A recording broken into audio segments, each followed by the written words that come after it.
Hey, Auntie. Hey, Auntie.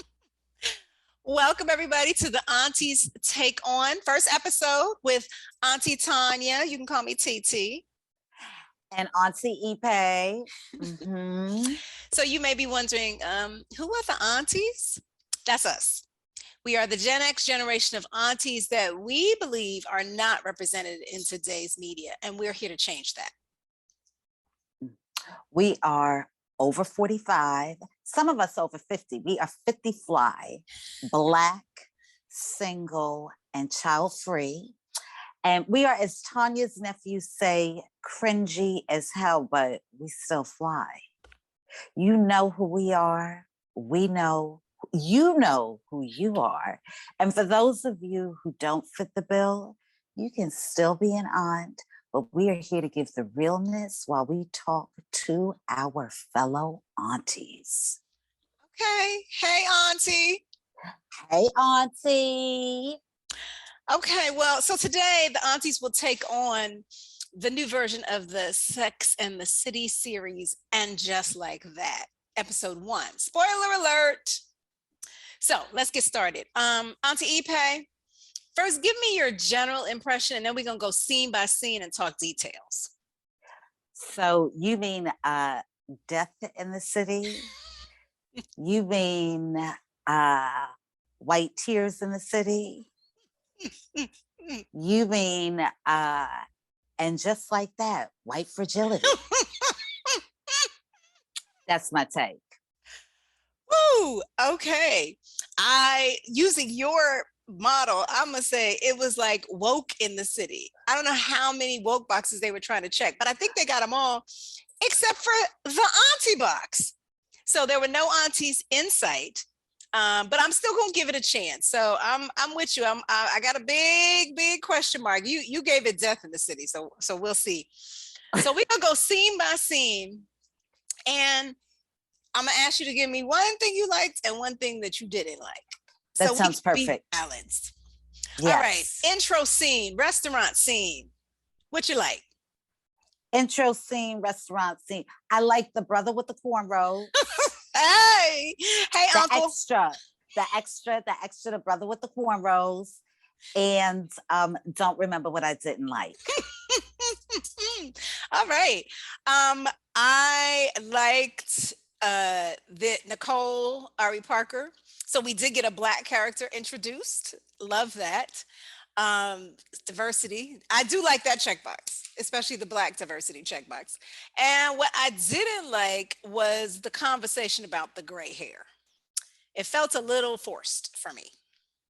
So as I rock my what? Hello. Did you And say? it's hello, and it's a whole bunch of silver going on over here because that's the other thing about 50 Fly Aunties, silver foxes. Woo! All right. So that scene gets I guess an okay. Carrie and Big, the next scene. So we get to dive into Carrie where she is now with Big. What'd you like? What you didn't like? What did I like? I liked that it established that they were still together. And what I did not like is, it was just that. It was corny. It was corny. They were corny.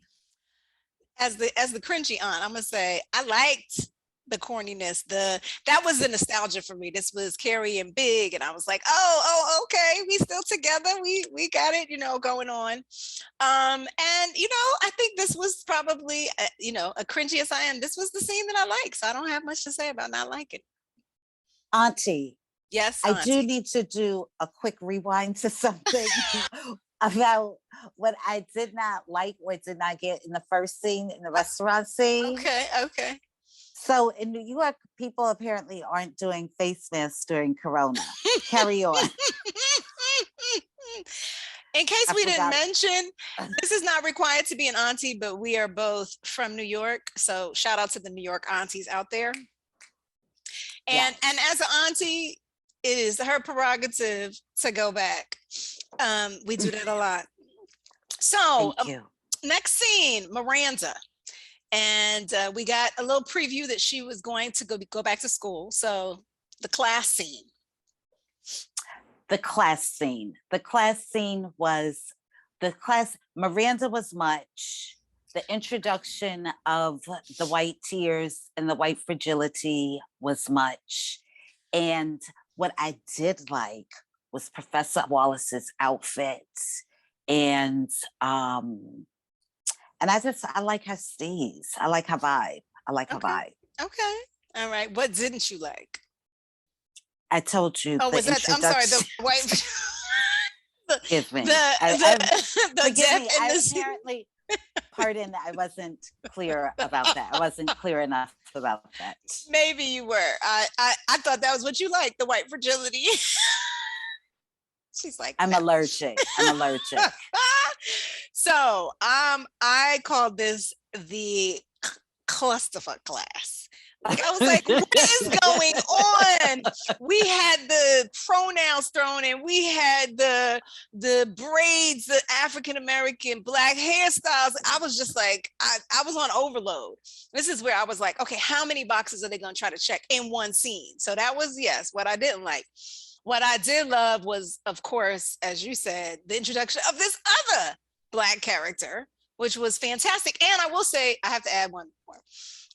I do like that she's going back to school. As someone who, chose a different career later in life, I appreciated that particular aspect of the scene.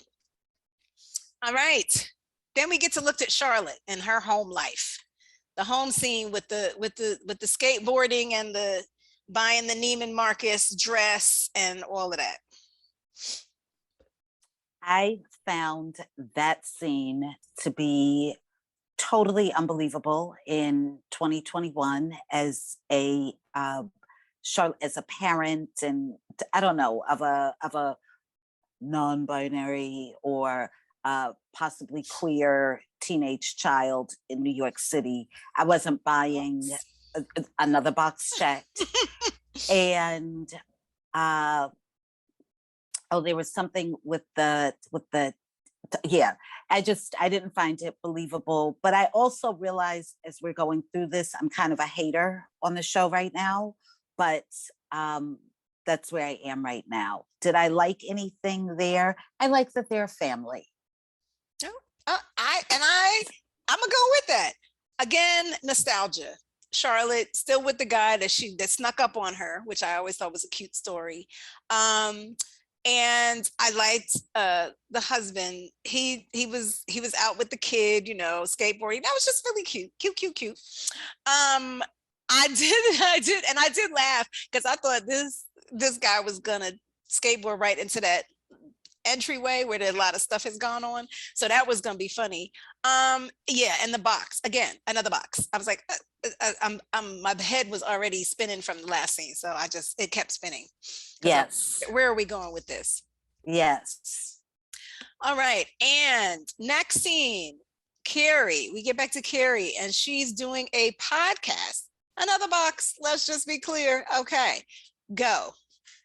So I liked that she was supposed to be in this like modern thing, this podcast, right? I loved the introduction of the two stand-ups, right? Another box, the non-binary podcast host. The giggly Carrie Mac, just corny, particularly for a woman of her age. It was just weird. It was weird. Yeah. It was weird. Yeah, I'm with you. I took a new nickname out of it. I am now Auntie Tanya, TT, and Miss Sis. Thank you. If you're nasty, I'm Miss Sis. So I got Miss Sis out of that. So that was a plus. And I did really like the host character, whatever, they were checking another box, but I liked her character, period. She's also got some diversity, so that was nice.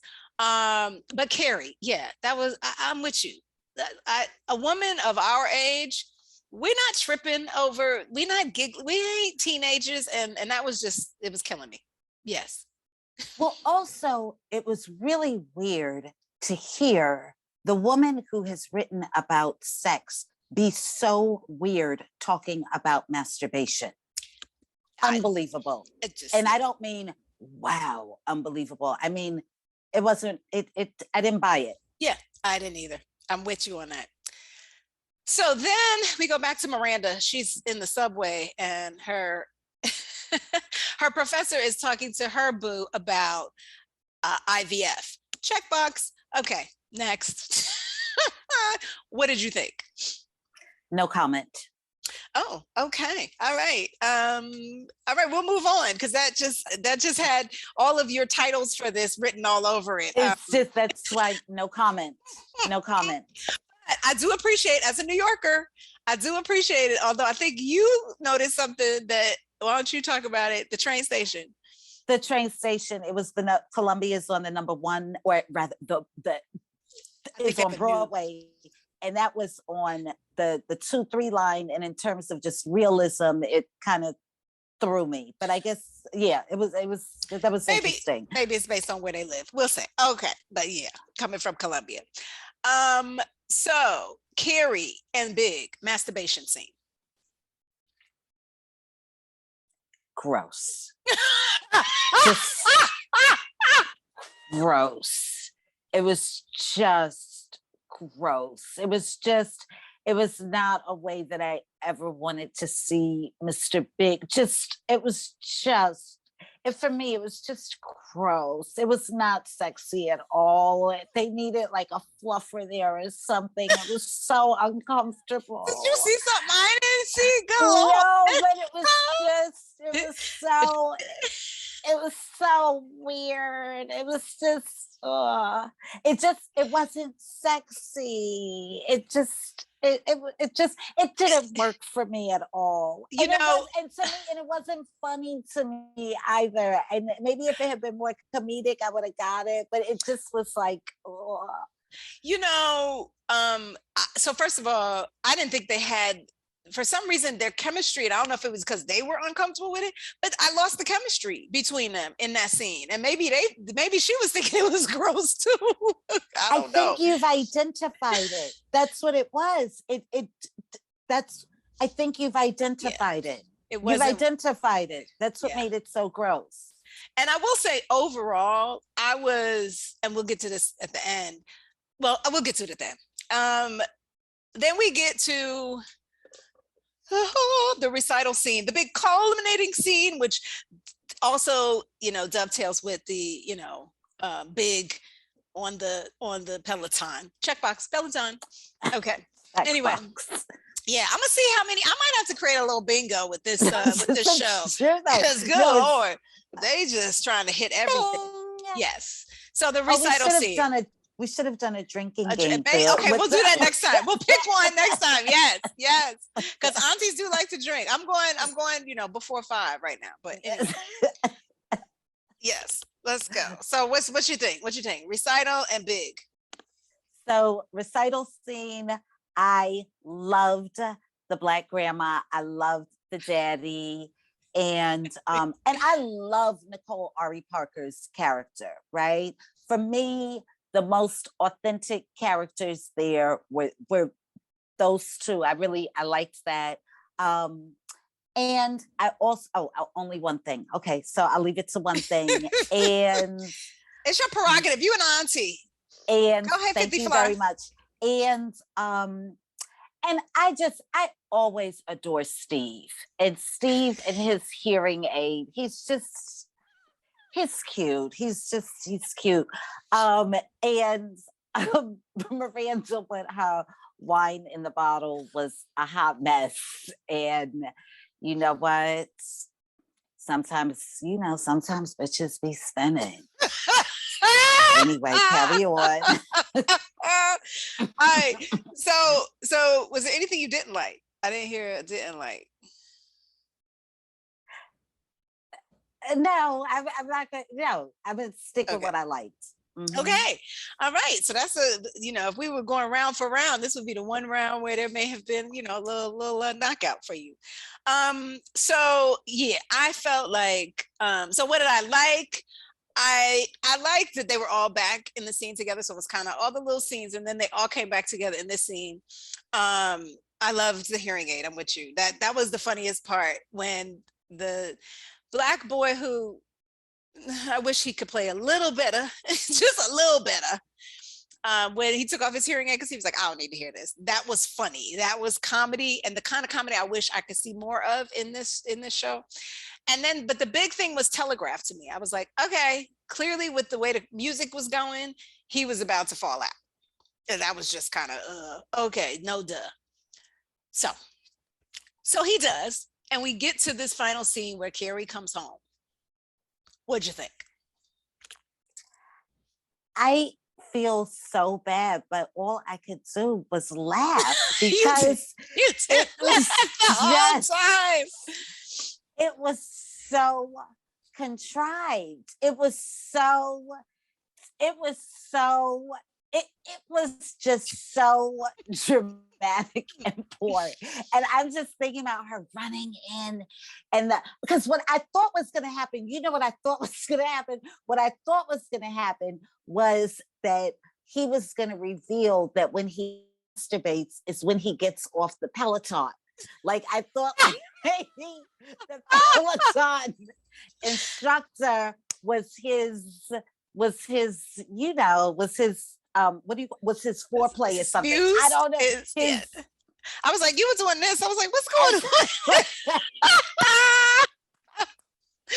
on? Okay. So anyway, yeah, and I wasn't as intuitive as you on that. And when Carrie ran in, I was just like, this is a hot mess. And I couldn't stop laughing. And it wasn't because it was nervous laughter. It was because it was a hot mess. And by hot mess, I mean, it was unbelievable. It was unbelievable. Well, who walks in? I mean, it was unbelievable. Don't get me started. Who walks in and doesn't call 911? I mean, we got stories of little kids calling 911. I was just like, what is she doing? He's still alive. You can save him. Help him. She's cradling him. And I mean, you know, again, I will tell you, I've had, and this is something that, you know, I mean, when you get to our age, you have experienced people who have passed away. And I had the unfortunate experience of one of my friends, you know, finding him, and he was already deceased. It is a very traumatic experience, but you know, certainly for me, it was just, I wanted to try to do something. And so that maybe that's, I mean, that's actually, it was semi-traumatic for me. And then to see her not do anything, I was just like, and I mean, you know, just even in terms of a lesson, it's just not responsible to me from the show's perspective to not show. The first thing you do is damn call 911. Do at least the right thing. Anyway, so that just kind of, everything went down for me. Well, I think this adds on to the thing that I'm talking about with all the different titles that I have for it. But it was like helpless in the city. You know what I mean? Like, how you going to be 50 something grown, walk in on somebody, and he spoke to her. That's what I'm saying. I was like, he is alive. Get him some help. 2021, you got a phone in your pocket, pull it out. There was just no, there was no excuse. And it was very like, I don't know. It just was unrealistic to me. All right. So overall score from Auntie Ipe for Sex in the City and Just Like That episode 1. A 3. Oh, all right. A 3. A 3. A 3. Auntie TT gives it a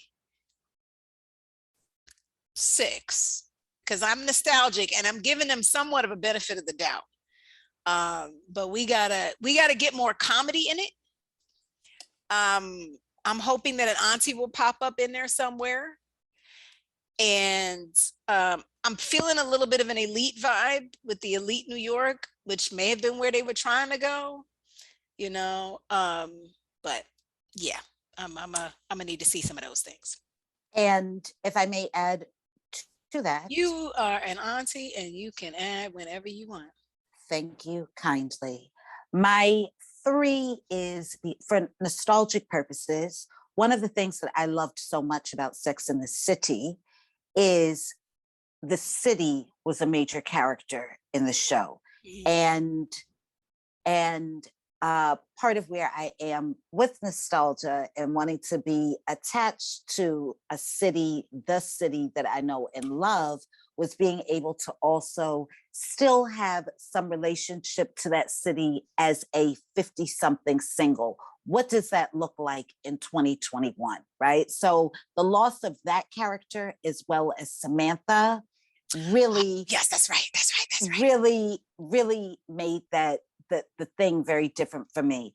And with it being and just like that, am I tuning in to a show about these primary characters with Black side chicks? That's not what I'm doing. But yes, hopefully something will evolve. So can we just talk about that for a minute, Samantha? Because that is key. Like, Samantha was the auntie. She would have been the auntie. That's it. She would have been the white auntie, just like they called Nicole the Black Charlotte. That's right. And they handled it in a very interesting way. I'm glad they actually tackled it. I will say that they didn't just like, oh, she's just disappeared at thin air, like, because they were like the four musketeers, right? I mean, it's like, where'd she go? So I'm glad they handled it. I'll be interested to see how it goes moving forward. You know, I'm still holding out for a cameo, but we'll see. Yes, Auntie. All right.